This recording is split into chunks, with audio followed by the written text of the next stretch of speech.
Hi everyone. ఇదైతే మంగళవారం ఉదయం లాగా.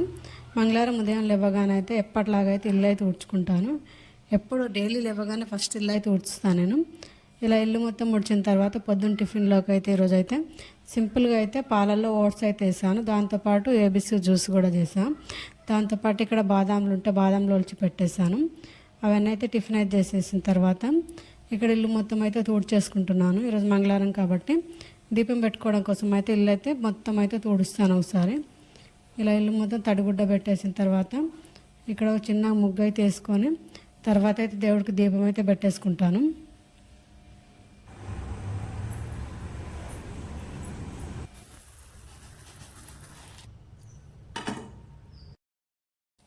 ఈరోజు లంచ్లో కాసేపు పెసరపప్పుతోటి కర్రీ చేద్దామని చెప్పేసి పెసరపప్పును అయితే నానబెట్టుకున్నాను.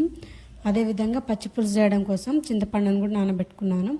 అవి గంట సేపు నానేలోగా అయితే ఇక్కడ అవిసె గింజలు ఉంటే వాటితో అయితే కారం పొడి చేద్దామని చెప్పేసి అయితే అవిసె గింజలు కారం పొడి చేయడం కోసం అయితే పొయ్యి మీద అయితే ఒక ప్యాన్ పెట్టి అవిసె గింజలు వేసాను. లేదా కరెంట్ అయితే పోయింది.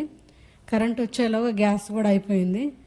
గ్యాస్ అయిపోయిందని చెప్పేసి అయితే నా దగ్గర చాలా రోజుల నుంచి ఇండక్షన్ స్టవ్ అవుతుంది.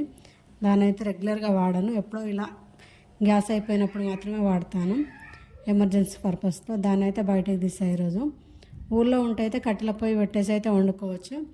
వేరే ప్లేస్లో ఉంటే అయితే ఇలాంటి ఇండక్షన్ స్టవ్లు ఏదో ఒకటి అయితే ఉండాలి. కుక్కర్ కానీ ఇండక్షన్ స్టవ్ కానీ.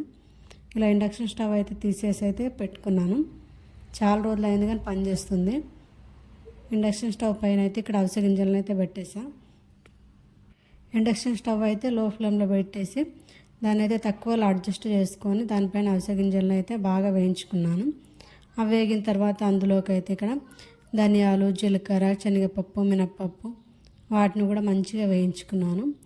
అవి వేగిన తర్వాత ఇక్కడ ఎండుమిరపకాయలను అయితే మంచిగా రెండుగా చించి అయితే ఎండుమిరపకాయలను వేయించిన తర్వాత కొంచెం వేగిన తర్వాత అందులోనే ఒక గుప్పెడు కరివేపాకు వేసి వాటిని కూడా మంచిగా వేయించా. మంచి స్మెల్ వచ్చేంత వరకు అయితే వాటిని అయితే వేయించి చల్లారడం కోసం అయితే తీసైతే పక్క అయితే పెట్టేసుకున్నాను. అందులో నేను కొంచెం నువ్వులు కూడా యాడ్ చేస్తాను. అందుకని చెప్పేసి ఒక 4-5 స్పూన్ల నువ్వులను కూడా వేయించుకున్నాను. నువ్వులు వేగడానికి ఎక్కువ టైం ఏం పట్టదు, ఒక 2 నిమిషాల్లో వేగిపోతుంది. ఫస్ట్ దానికి ఉన్న వేడితోటే వేగిపోతుంది. నువ్వులు అయితే వేగిన తర్వాత అవన్నీ అయితే చల్లగా కావడం కోసం అయితే పక్కకైతే పెట్టేసుకున్నాను. అవి చల్లగా అయ్యేలోగా అయితే ఇక్కడ వచ్చేసి గ్యాస్ పైన అయితే మట్టి పాత్రలో అయితే వండుకుంటాను. ఇంకా ఇండక్షన్ స్టవ్ పైన కాబట్టి ఇక్కడ నా దగ్గర స్టెయిన్లెస్ స్టీల్ పాత్ర అయితే ఉంది. అందులో ఈరోజు రైస్ వండుదామని చెప్పేసి దాన్ని కూడా బయటికి తీసా. అది తీసుకొని ఒక 6 నెలలు అవుతుంది. ఈరోజు పని వచ్చింది దాంతో. అందులో అయితే రైస్ అయితే కడిగేసి అయితే పక్కకైతే పెట్టేసుకున్నాను. రైస్ బియ్యం అయితే ఒక గంట సేపు నానేలోగా అయితే ఇక్కడ పచ్చిపులుసు కోసం అయితే చింతపండును అయితే పిసికైతే పక్కకైతే తీసుకున్నాను. అందులో ఉప్పు, కారం అన్నీ వేసేసుకున్నాను. ఒకవైపు అయితే పచ్చిపులుసుకు కూడా తాలింపు కూడా పెట్టేసుకుంటున్నాను. ఒకవైపు తాలింపు పెట్టేసుకుంటూ ఇంకొక వైపు అయితే పచ్చిపులుసు అయితే రెడీ చేసుకుంటున్నాను. పచ్చిపులుసులో కూడా ఎక్కువ నువ్వుల పొడి వేస్తాను నేను. చాలా టేస్టీగా ఉంటుంది. ఒక 2-3 స్పూన్ల నువ్వుల పొడి అయితే వేస్తాను. నువ్వుల పొడితో చాలా టేస్టీగా ఉంటుంది. కొంచెం బెల్లం ముక్క కూడా వేసి పచ్చిపులుసు అయితే రెడీ చేసుకున్నాను. ఇక్కడ పచ్చిపులుసు రెడీ అయ్యేలో ఇక్కడ తాలింపు కూడా రెడీ అయిపోయింది. పచ్చిపులుసులో అయితే తాలింపు అయితే వేసుకున్నాను. నార్మల్గా అయితే గ్యాస్ ఉంటే అయితే మట్టి పాత్రలో వండుకుంటాను. అవి లేవు కాబట్టి ఈరోజు అయితే స్టెయిన్లెస్ స్టీల్ పాత్రలు అయితే వాడుకుంటున్నాను. ఇక్కడ ఇలా పచ్చిపులుసు అయితే రెడీ అయిపోయింది. చాలా సింపుల్గా చాలా టేస్టీగా అయిపోయింది.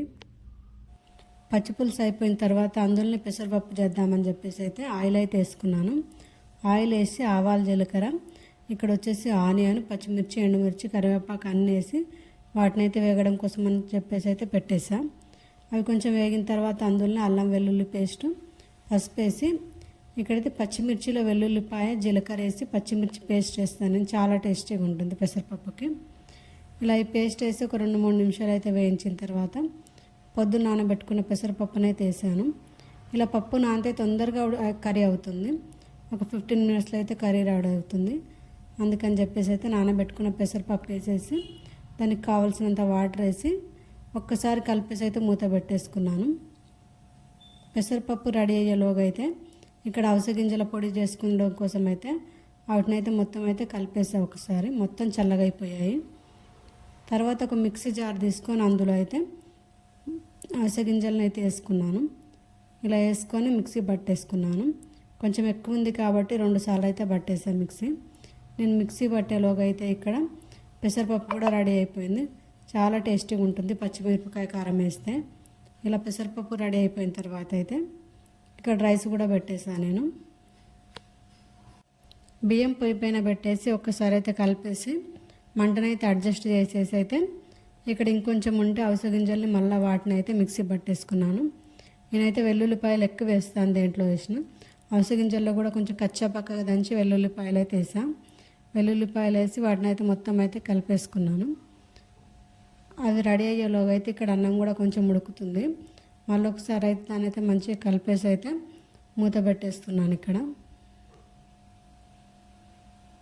అన్నంకైతే ఒక్కసారి కలిపి మూత పెట్టేసి ఇక్కడ అయితే అవిసె గింజల కారం పొడిని అయితే ఒక బాక్స్లోకి అయితే తీద్దామని చెప్పేసి అయితే తీసాను. అదేవిధంగా నిన్న చేసిన పచ్చిమిరపకాయ కారం ఇది చాలా టేస్టీగా ఉంది. వేడివేడి అన్నంతో తింటే చాలా బాగుంటుంది. పచ్చిమిరపకాయలతో చేస్తే చాలా బాగుంటుంది.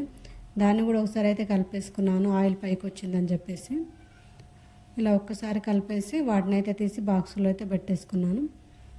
ఈలో ఇక్కడ అన్నం కూడా రెడీ అయిపోయింది. అస్సలు అడుగంటకుండా వచ్చింది. చాలా బాగా వచ్చింది ఈ పాత్రలో కూడా అన్నము.